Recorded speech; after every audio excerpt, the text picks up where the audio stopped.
Baiklah, bismillahirrahmanirrahim. Assalamualaikum warahmatullahi wabarakatuh. Pada video kali ini saya akan menjelaskan mengenai sebuah materi yang berjudul kurikulum pendidikan kejuruan, yang dimana saya diberikan tugas kepada dosen kurikulum pendidikan kejuruan membuat makalah mengenai desain kurikulum pada pendidikan kejuruan. Langsung saja kita mulai. Pada tahap pertama itu kita mulai dari latar belakang. Kurikulum memiliki kedudukan dan peran yang sangat penting dalam dunia pendidikan, khususnya pendidikan formal, karena kurikulum berhubungan dengan penentuan arah, isi, dan proses pendidikan, yang pada akhirnya akan menentukan macam dan kualifikasi lulusan suatu institusi pendidikan. Kurikulum juga menyangkut rencana dan pelaksanaan pendidikan baik dalam lingkungan yang sempit seperti di kelas, sekolah, daerah, wilayah maupun nasional. Lanjut. Untuk memenuhi harapan masyarakat dalam setiap desain kurikulum, hendaknya perancangan kurikulum lebih memperhatikan berbagai aspek. Misalnya, dalam merumuskan tujuan kurikulum, konten atau isi kurikulum, proses atau sistem penyampaian dan evaluasi, ada banyak aspek yang harus menjadi perhatian dalam setiap desain kurikulum. Seperti, kurikulum lebih berorientasi pada kepentingan peserta didik sesuai dengan tindakan dan perkembangannya. Kita lanjut ke bagian kedua, itu mengenai perumusan masalah. Pada makalah ini saya akan memiliki 3 perumusan masalah. Yang pertama itu apa yang dimaksud dengan desain kurikulum, yang kedua bagaimana prinsip-prinsip desain kurikulum, dan yang ketiga itu bagaimana pola desain kurikulum. Selanjutnya itu maksud dan tujuan dibuat makalah ini. Yang pertama, untuk mengetahui apa saja menjadi komponen-komponen kurikulum. Yang kedua, untuk mengetahui dan memahami prinsip-prinsip yang harus diterapkan dalam desain kurikulum. Dan yang ketiga, untuk mengetahui dan memahami pola-pola desain kurikulum. Adapun kita menuju ke materinya, yang pertama itu pengertian dari desain kurikulum. Nah, kita ketahui bersama bahwa desain itu merupakan sebuah proses perancangan atau proses pengembangan yang dimana di sini kita akan mendesain sebuah kurikulum yang dimana diawali dari perancangan yang dilanjutkan dengan validasi, implementasi, dan evaluasi. Menurut Fred Percival dan Henry Ellington pada tahun 1984 dalam Hamalik mengungkapkan bahwa desain kurikulum adalah pengembangan proses perancangan, validasi, implementasi, dan evaluasi kurikulum. Yang kedua itu menurut Nana S. Kumadinata, dia berpendapat bahwa desain kurikulum merupakan sebuah pola perorganisasian unsur-unsur atau komponen kurikulum, yang dimana disusun secara vertikal, dimensi horizontal berkenaan dengan penyusunan dari lingkup isi kurikulum. Susunan lingkup ini sering diintegrasi dengan proses pembelajaran. Jadi pada intinya itu desain kurikulum merupakan sebuah perancangan ataupun pengembangan dari sebuah bahan ajar yang dimana itu merupakan bisa membantu guru maupun murid agar dalam proses pembelajaran itu lebih efektif.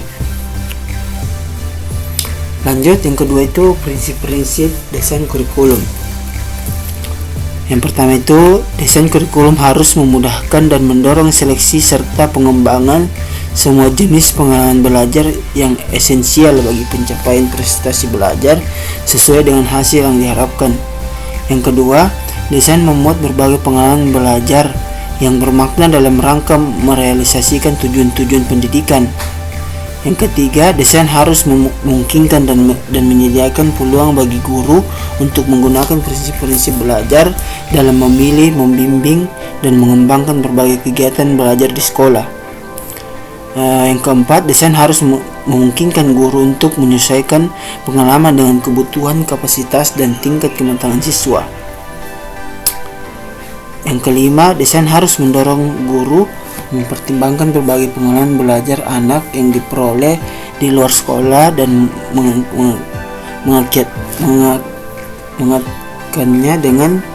mengaitkannya dengan kegiatan belajar di sekolah. Dan seterusnya, lanjut ke bentuk-bentuk desain kurikulum. Di dalam pengembangan dalam bentuk-bentuk desain kurikulum, di sini terdapat dasar-dasar pengkategorian. Yang pertama itu subject centered design, yang kedua learner centered design, dan yang ketiga problem centered design. Yang pertama itu subject centered design, merupakan bentuk desain yang paling populer, paling tua, dan paling banyak digunakan. Dalam subject centered design, kurikulum dipusatkan pada isi atau materi yang diajarkan. Kurikulum tersusun atas sejumlah mata pelajaran dan diajarkan secara terpisah-pisah. Karena terpisah-pisahnya itu, maka kurikulum ini disebut juga dengan separated subject kurikulum.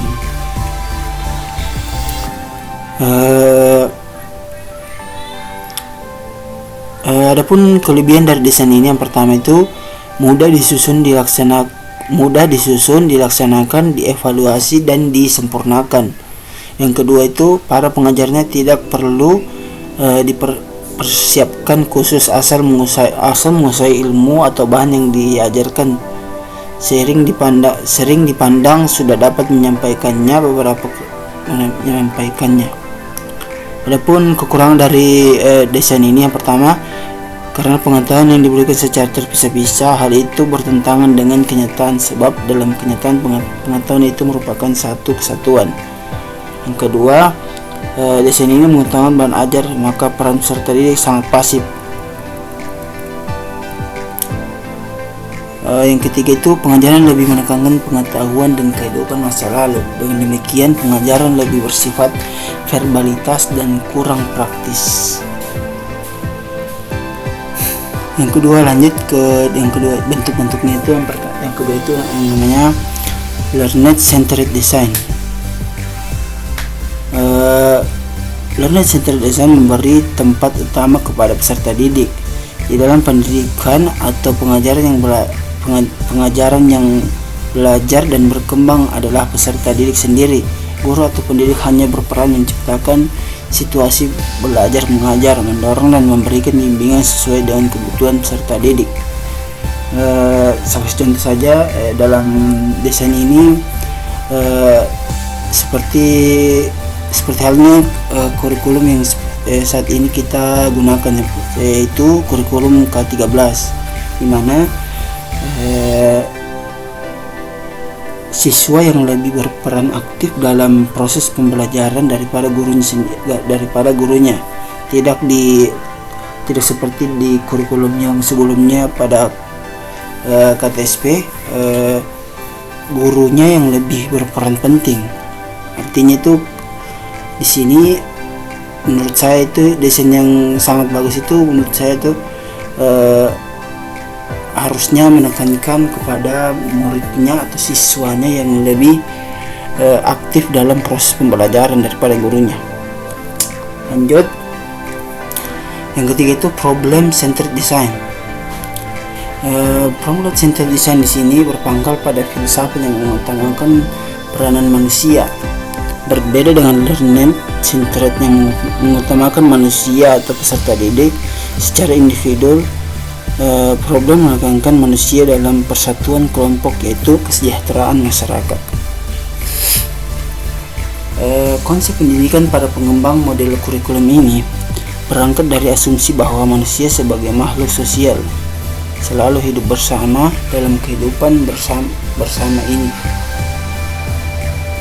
Menghadapi masalah-masalah bersama yang harus dipecahkan bersama pula, mereka berinteraksi, berkooperasi dalam memecahkan masalah sosial yang mereka hadapi untuk meningkatkan kehidupan mereka. Artinya dalam problem centered design, mereka dalam materi ini dia memandang bahwa sebuah masalah atau pada sebuah masalah pada proses pembelajaran itu harusnya adanya kerjasama antara manusia satu dan manusia lainnya, atau dari siswa satu ke siswa lainnya. Artinya kita harus memiliki sifat untuk memberikan sebuah tanggapan terhadap masalah yang sedang kita alami. Lanjut ke kesimpulan dari makalah ini, suatu kurikulum harus memiliki kesesuaian atau relevansi. Kesesuaian ini meliputi dua hal. Yang pertama, antara kurikulum dengan tuntutan, kebutuhan, kondisi, dan perkembangan masyarakat. Yang kedua, kesesuaian antar komponen-komponen kurikulum, yaitu isi sesuai dengan tujuan, proses sesuai dengan isi dan tujuan, demikian juga evaluasi sesuai dengan proses, isi, dan tujuan kurikulum. Berdasarkan dengan apa yang menjadi fokus pembelajaran, sekurang-kurangnya dikenal tiga pola desain kurikulum, yaitu yang pertama, suatu desain kurikulum yang berpusat pada bahan ajar. Yang kedua, suatu desain kurikulum yang mengutamakan peranan siswa. Dan yang ketiga itu desain kurikulum yang berpusat pada masalah-masalah yang dihadapi dalam masyarakat. Intinya dari makalah ini kita harus memperhatikan beberapa aspek penting dalam membangun sebuah desain yang baik. Tidak hanya sebagai proses pembelajaran yang hanya tahu untuk mengajarkan saja, tetapi tidak dipraktekkan di lapangan, maka sebuah ilmu itu akan sia-sia. Terima kasih. Mungkin itu saja dari makalah saya. Kurang dan lebihnya mohon dimaafkan. Billahi taufiq wal hidayah. Assalamualaikum warahmatullahi wabarakatuh.